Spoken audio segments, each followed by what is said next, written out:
This is the Happiness Paradigm, Lecture 3, Sowing the Seeds of Happiness. 5, 4, 3. If you're not convinced by now that you need to be happier, let's lay out the numbers. Your productivity is going to go up by about 31%. Your sales go up by about 37%. You want people to stay and be engaged at your company? Gallup says you get 44% more. Want to be more creative? That seems to be the new wave of the future. Harvard Business Reports says 300% more. Want to avoid getting burned out and stressed? Be positive. 125% less burnout with positivity. You're going to be sick less, according to Forbes, and people don't quit. So you really do need this for your organization, for yourself, for your team. Now let's take the initiative of put things on your to-do list right away that are going to make you happier. Take the initiative. Do something.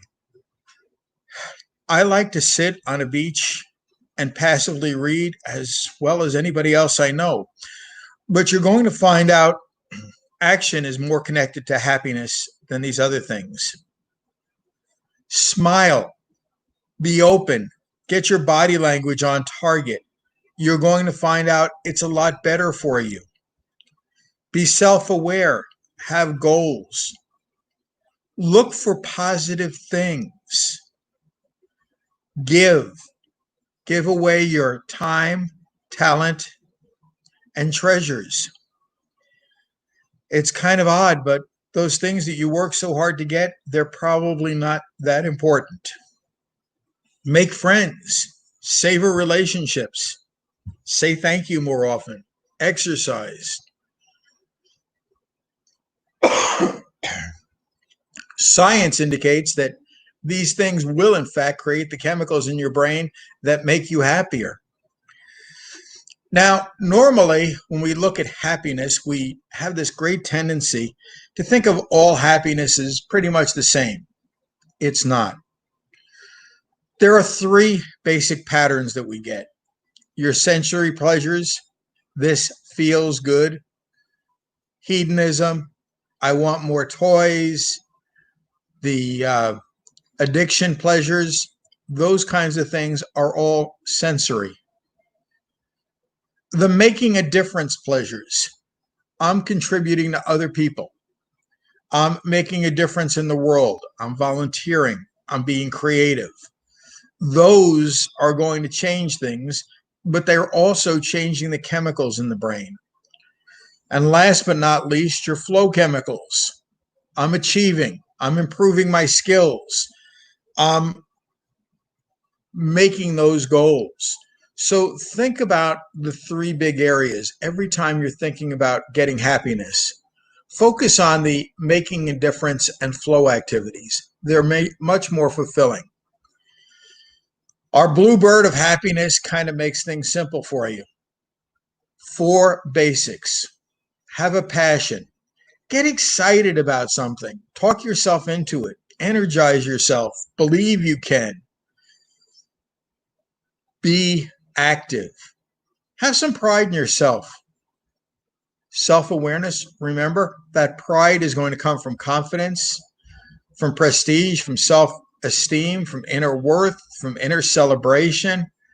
Like yourself. Appreciate what you can do. Take some pleasure out of life.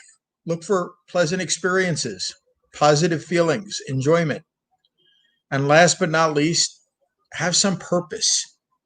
Know where you're going and why. Now, this is putting the basics together. The different types of pleasure that people have looked at. Pleasure for its own sake, hedonism, is in the top left corner. Probably not very long term, but it's there.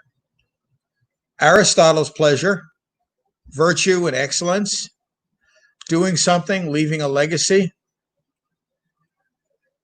Thomas Aquinas and Freud talked about being grateful, feeling blessed. And then the flow, the green box. Those are all major areas of happiness. They flow between each other and through. The simplest framework for you: what's most important in your life?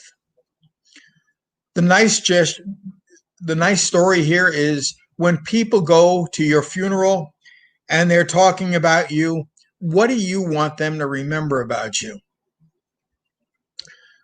What do you want to get out of each and every day? What are your habits? What's your routines? Those small things make a difference. What do you want to achieve in 1 to 2 years?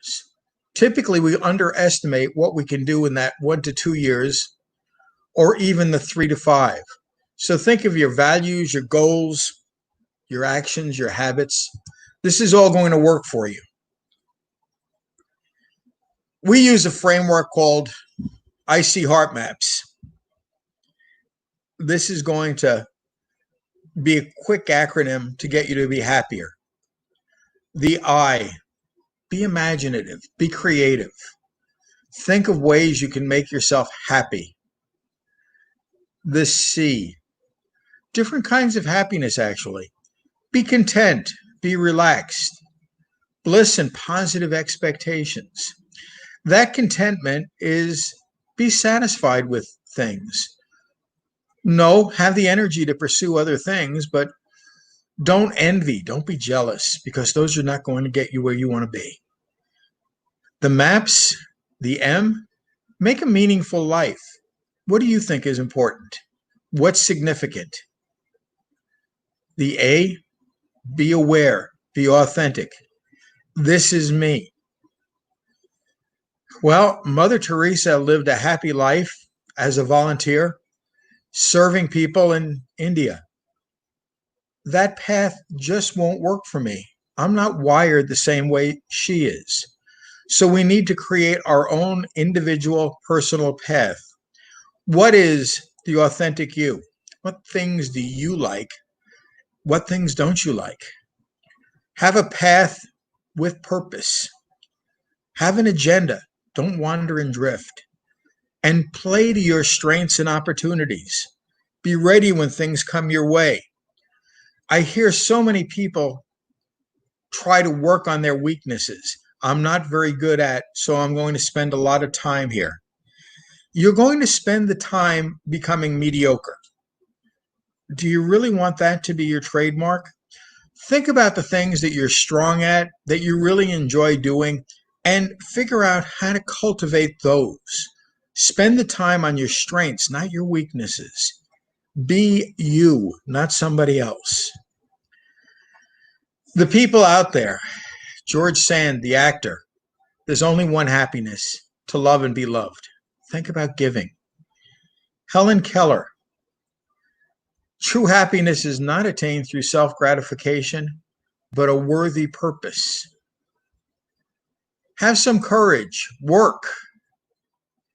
Who's the happier man? The person who's done, or the person who's just had the secure life? Happiness is a matter of your ordinary conscious with yourself. Now, think here carefully, because very often we envy the movie stars, the lifestyles of the rich and famous. And then when you think in the long term, what are people remembered for? They're remembered for what they did, who they gave to, what they overcame, not for what they had. This bingo sheet is going to take you a good way. This is the focus on being happy. It's listed an assortment of things that you can do that are going to up your game on a daily basis. What's beautiful in life? What do you enjoy? How can you be you? Each box has got a different thing. Some of these are going to resonate very strongly with you. Others, not so much. This isn't me. Put variety in your life. Try them. You'll find out that the exercises at the end are going to be yours for the taking. They list more activities in each one of these areas. What I'm going to tell you to do is to go to your journal, pick a color, a number, and do it. The activities aren't meant for you to just think about. They're meant for you to live. Take a month, make your life happier. Ingrain this into yourself. Make your life happier. Explore, discover possibilities. Variety has things for you as well. Some activities are going to have a bigger impact, some not so much. That's why your journal comes in. Write down what's meaningful for you. Many people have come back to me and asked about journalizing. They've said that, well, I think it over in my mind. The journal is a positive tool. It creates sustainable memories. It makes you write them, so you're using more senses to come to that journal. And studies have showed that leaders are much more effective if they keep a journal. Even if you never share it with anybody, I'm really going to encourage you to take it seriously and make it yours. Now let's think about broadening your life, building. We've got the positive emotions. I want to broaden my repertoire. I want to make this part of my life. I want to make it part of who people see me as, what I do. So we broaden. Let's look for more and more possibilities. I was happy. I am happier. I'm broadening it. I'm building. Let's expand the resources to make me happy. Those upward spirals, let's capitalize on them. And then let's transform. Remember, your emotions are present tense and they are extremely contagious. So if you're happy, you're going to be self-contagious. So you're going to make yourself happier. Joy creates euphoria, and we wind up getting emotions that are akin to each other. Other people are going to want to be around you. They're going to laugh together. You're going to share experiences. Your team is going to be more positive. Your customers are going to enjoy you more. Would you prefer to be waited on in a restaurant by somebody who's sullen and sad, or by somebody who's happy and looks like they're enjoying serving you? I'd take the second all the time. But you're cultivating that when you're cultivating your happiness. You're expanding your possibilities and those of others. You're making positive transformation. You're being constructive. Now think of your house when you want to remember happiness. Okay, so maybe it's a little bit childish. Maybe it's a little bit juvenile. But hey, I had a lot of fun as a kid. Hopefully you did too. This is going to make you resonate a little bit better. I've been taught by memory experts that if you go around the house, it helps you remember because you've got a visual to put with it. So start with the foundation of your house. This is your mindset. It's a blue in our diagram.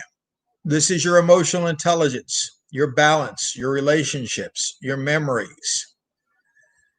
We move up to the inside of the house. Let's use your keys to get in. Your keys are your personal choices.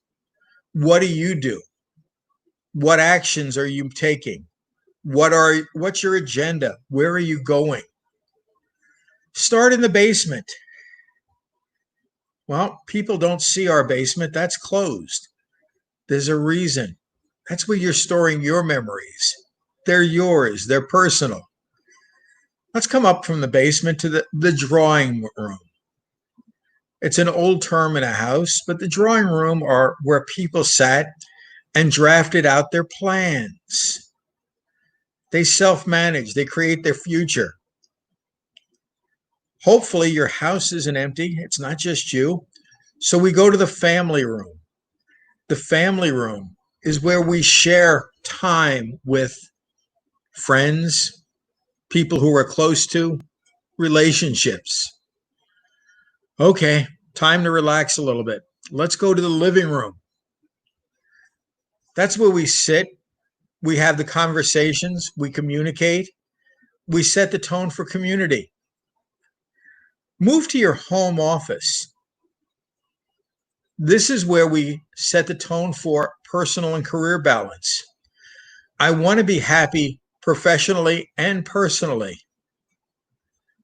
Oops, we've got the bathroom, the loo. Well, we do need to take care of personal needs. You've got to exercise. You've got to take care of yourself. Think about Maslow and those foundational needs. One of my favorite rooms in the house is the study. That's where we go to relax, refresh, renew. We take time for self-awareness, reflection, deliberation. Go to the bedroom for your intimate relationships. Oh, how do I relieve those stressors, those negatives in life? Think of the kitchen. I've got to deal with the heat. Children, of course, there's a kid's room. What do we think about with kids? Kids marvel at just about everything. Things are new and exciting to them. They learn something every day. Hey, I go to the kids' room to learn. The attic. Up in the top of the house. Again, this is a place where everybody else doesn't come, but it's pretty personal to me. Well, the attic is where my lost dreams are. My old baggage is. Maybe some of those lost dreams need to be coming out of the mothballs. Maybe I can refresh them. And then the backyard, fun and vacation. I like vacations. Go somewhere, do something. Maybe just in your mind if it has to be, but we like to explore, discover, adventure. So think of your house as your guideline to your happiness.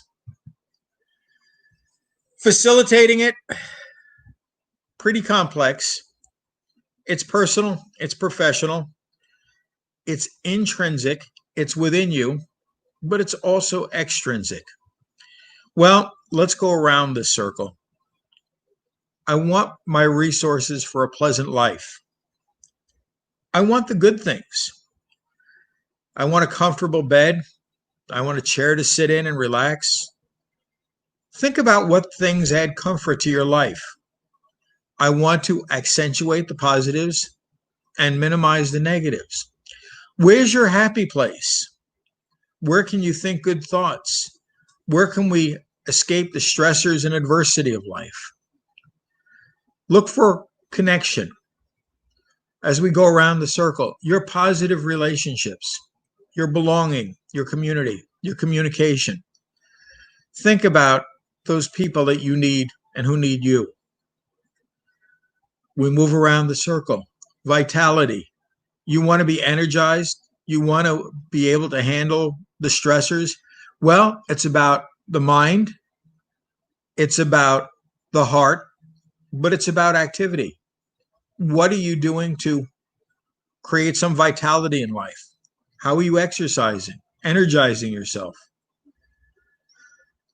Your well-being, the green box, the green circle, excuse me.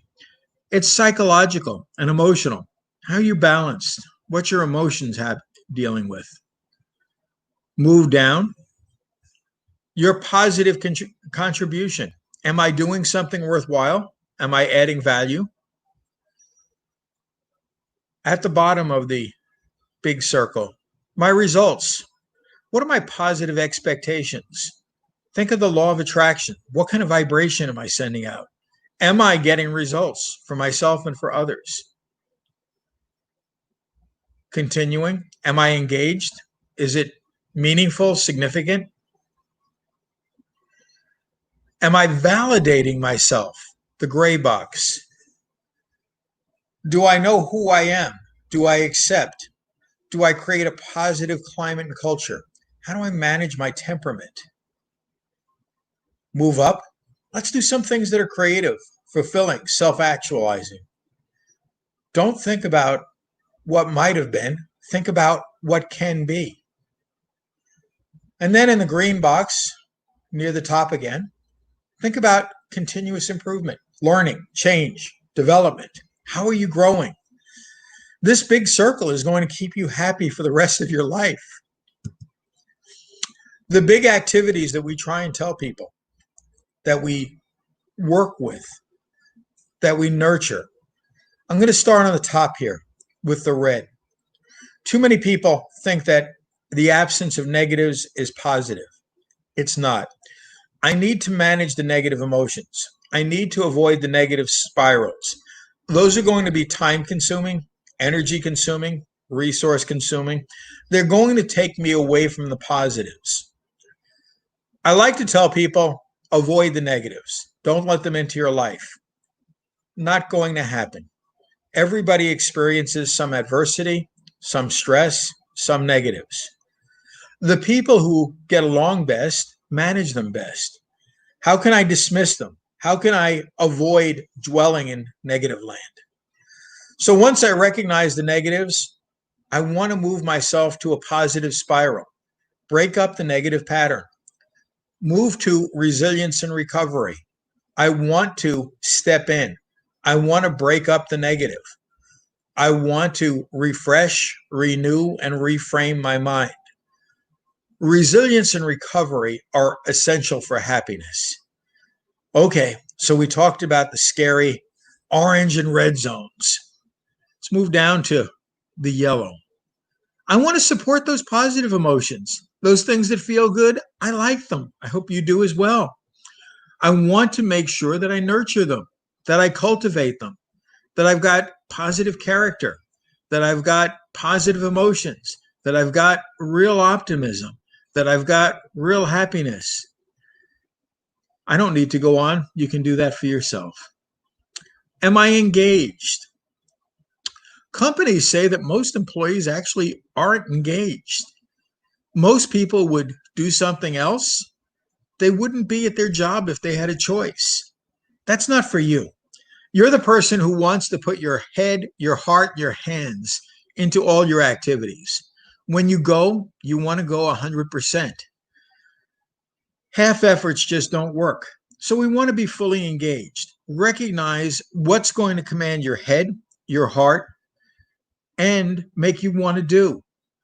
Get into the flow. I want to do things. And when things are feeling good, we lose track of the time. Flow is getting into the zone. It feels like you can do no wrong. So we want to engage into those activities.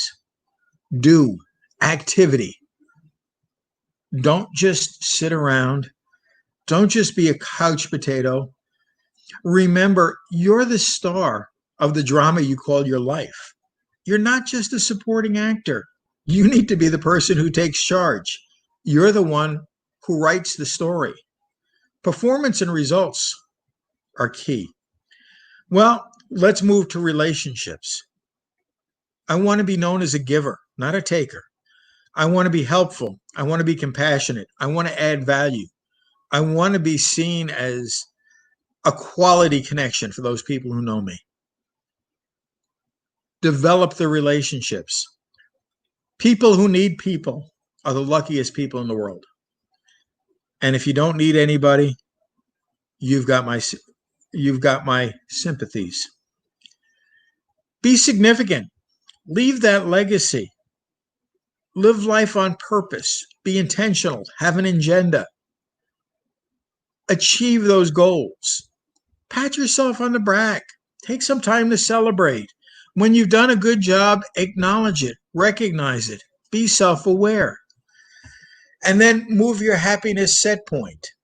Continuously become a happier, better person. Now let's accentuate this. Your happiness set point has been said to be about where you're going to be happiest. Okay, I can improve that a little every day, and I can become more happy. I can adjust my personality. I can change my temperament. Make it your mission. Manage the negatives. Reframe them. Focus on the present. Regret is not a good place. Worry and anxiety aren't helpful. Let go of the old baggage. Forgive people. Move on. Don't forgive them because they deserve it. Forgive them because you deserve to have that peace of mind. Resilience and recovery. Be a strong person. Work on yourself. Develop grit. Develop mental strength. Be proactive. Don't react to the things that the world throws at you. Instead, be ready. Look for opportunities. Exercise self-care, personal compassion. The positives. Be optimistic. Look for the right emotions. Nurture yourself. Set realistic, positive expectations. It's been said truly that we get what we expect. We get not what we deserve, but what we work for. Well, be positive and optimistic. Throw your whole self in. Condition success. Celebrate those little victories on the road. Be engaged. Perform. The green sector. Be creative and independent. Accept challenges. Get in the flow. Be a doer, not a spectator. Be quality in your relationships. Be attentive, available, appreciative. People like people who like them. Communicate. Create quality experiences. Your mission and legacy. Be significant.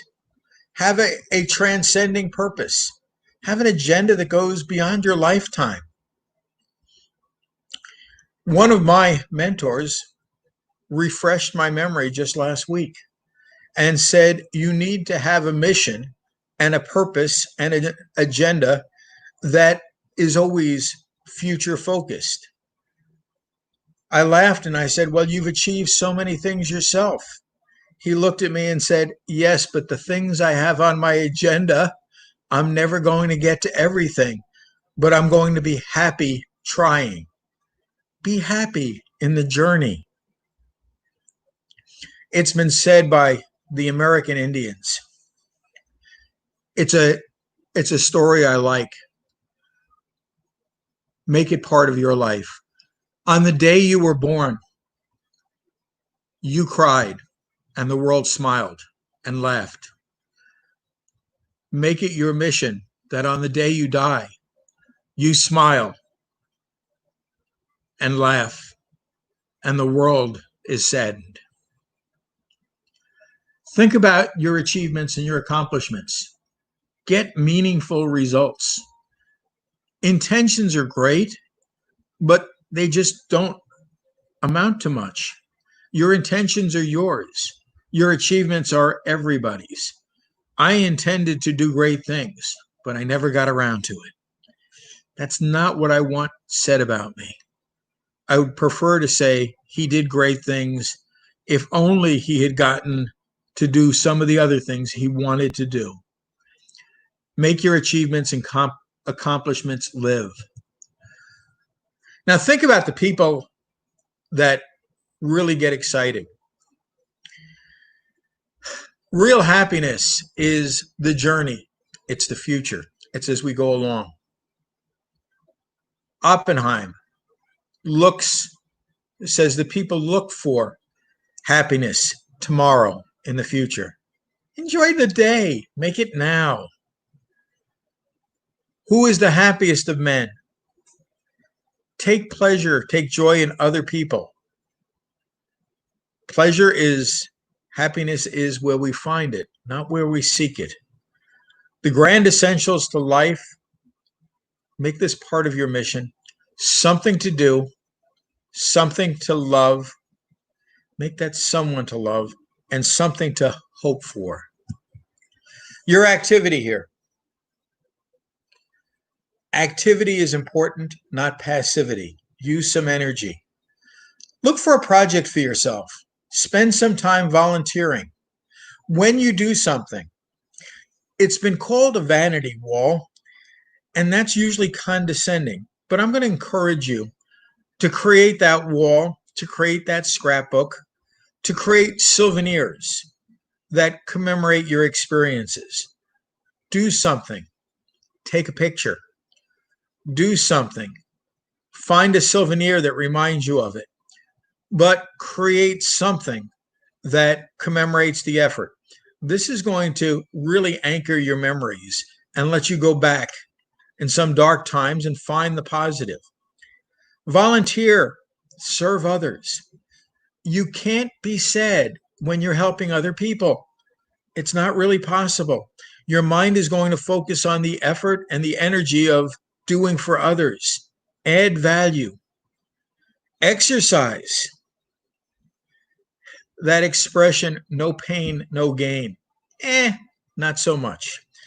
Think of what you can enjoy. Do you like a walk? Do you like going for a swim? Maybe a bicycle ride? Maybe it's weightlifting. Find what works for you. The key is acting. Write down your thoughts in your journal. Continue to explore.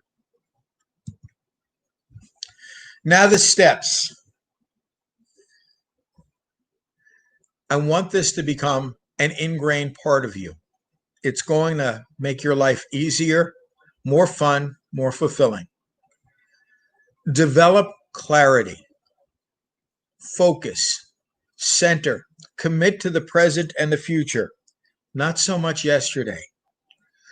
The more clear I can define my agenda, the more I can frame it, the more I can let others know the agenda.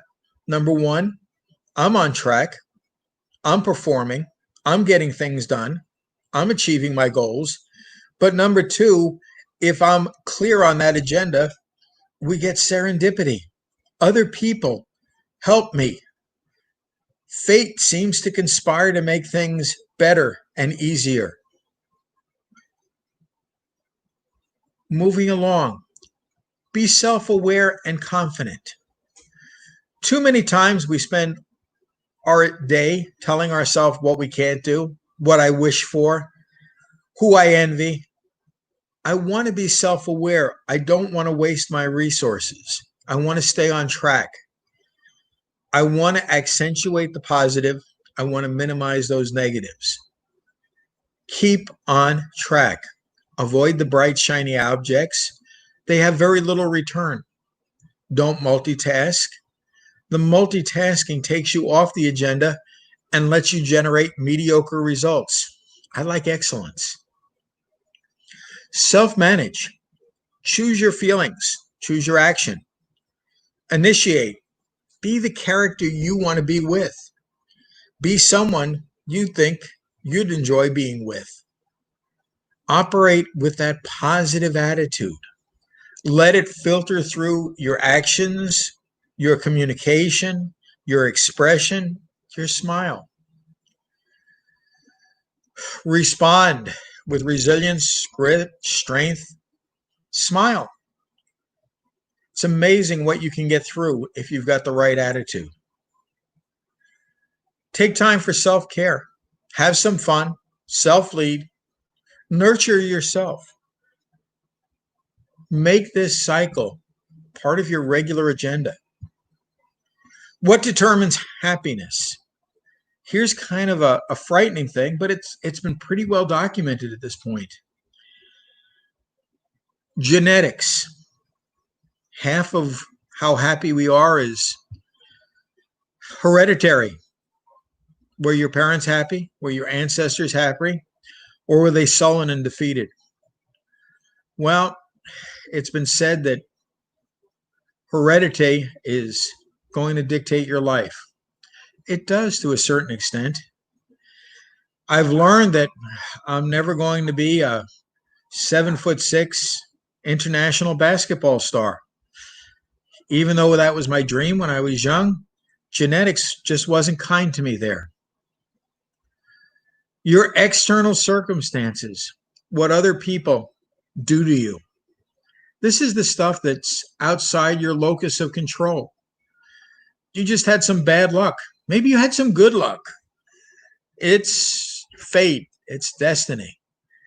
But a whopping 40% of what's happening in your happiness is about your actions and your thoughts. You control, you choose. It's your attitude, it's your activity. Tomorrow hopes that you did something useful today to make tomorrow a better day.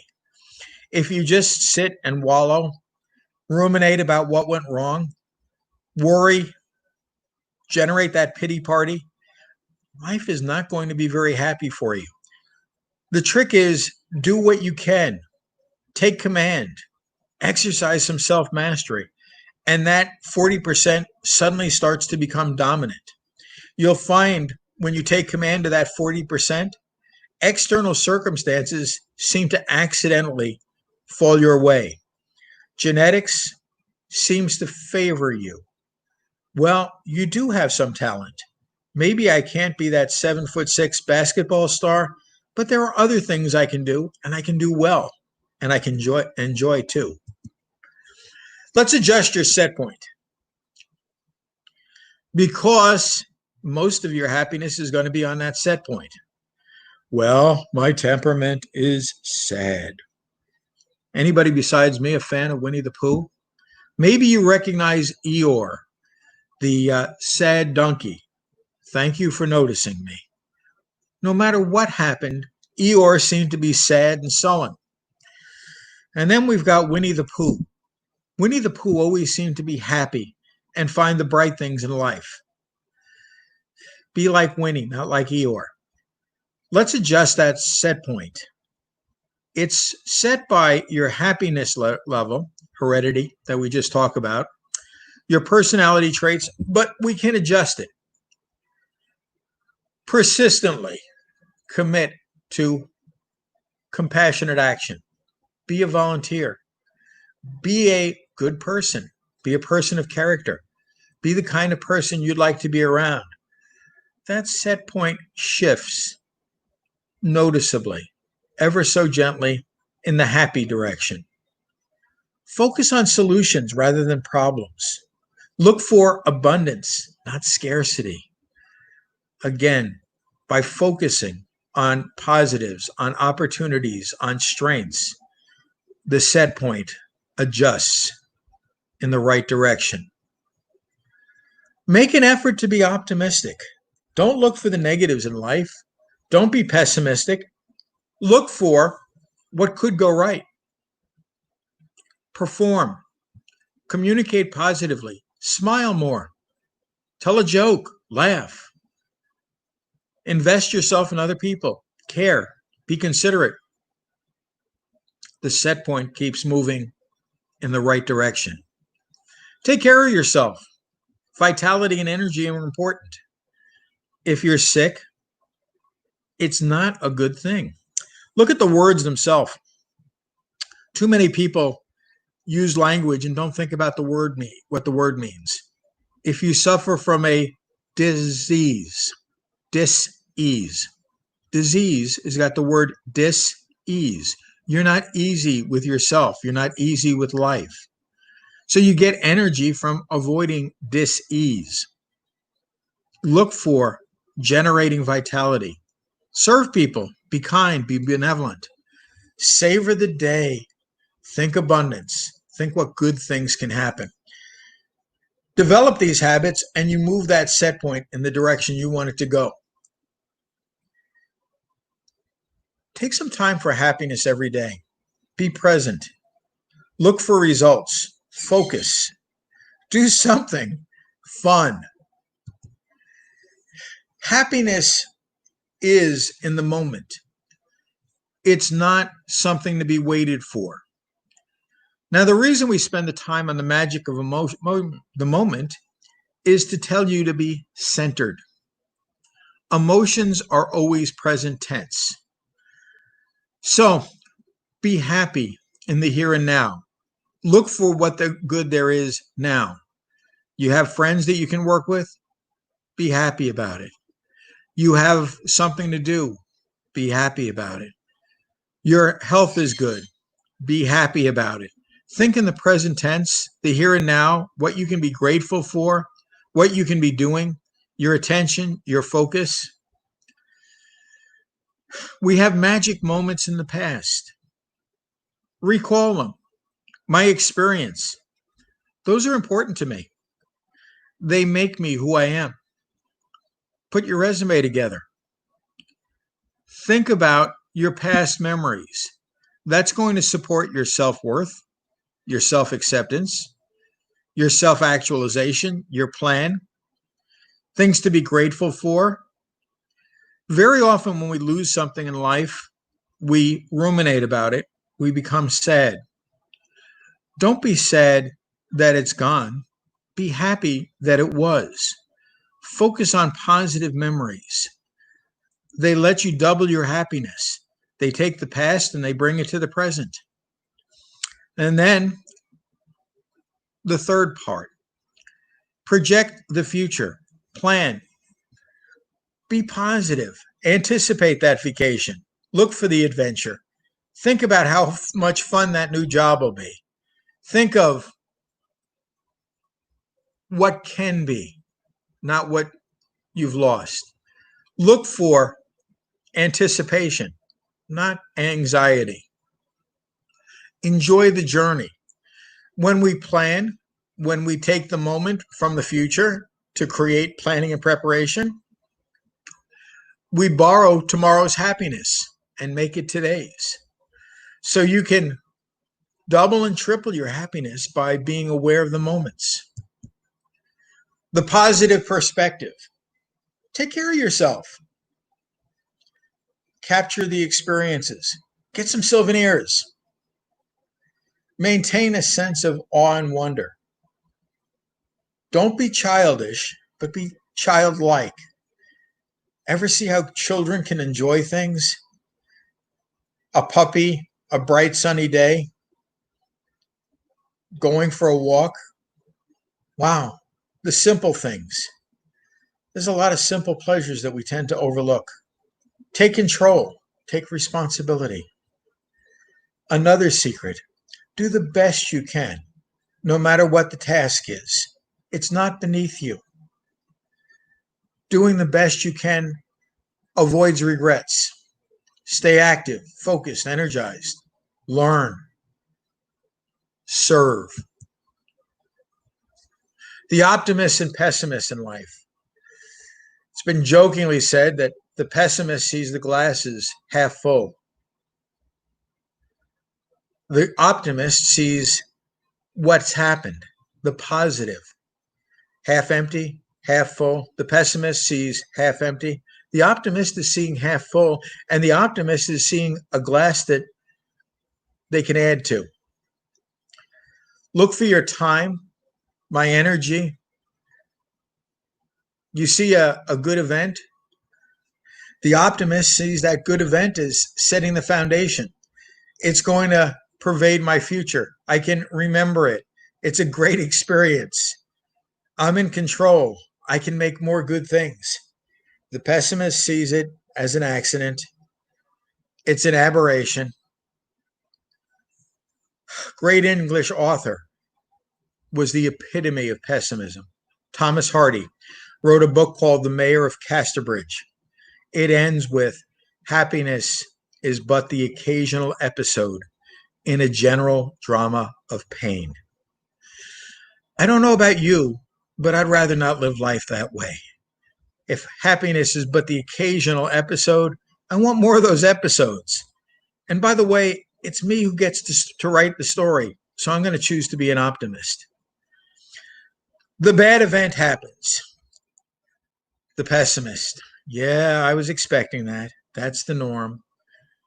I'm hopeless. I'm helpless. Woe is me. The optimist. Well, it was a setback. It was a learning experience. Wow, I'm glad I got that out of the way. It's not going to happen again. I've learned better. Look for the time, the scope, the source, the origin, the projection. Be the optimist. We all can be pessimistic at times, but let it go. Develop those positive expectations. Focus on what can be. The 10 Commandments. Take care of yourself. Don't expect anybody else to. If it's going to be, it's up to you. Make peace with your past. Let go of anxiety, regret. Don't ruminate. Be in the present and the future. Don't worry about what others think or say. There'll always be people who criticize you. Look for people who give you helpful critique, who help you become better. Don't look for those folks who bring you down. They're toxic. I don't need complainers. I need people who facilitate and support me. If they want to complain about how lucky I am for my success, let them. Don't spend your time worrying about them. When you have a purpose, stay on track. I don't know about you, but I can go off on tangents.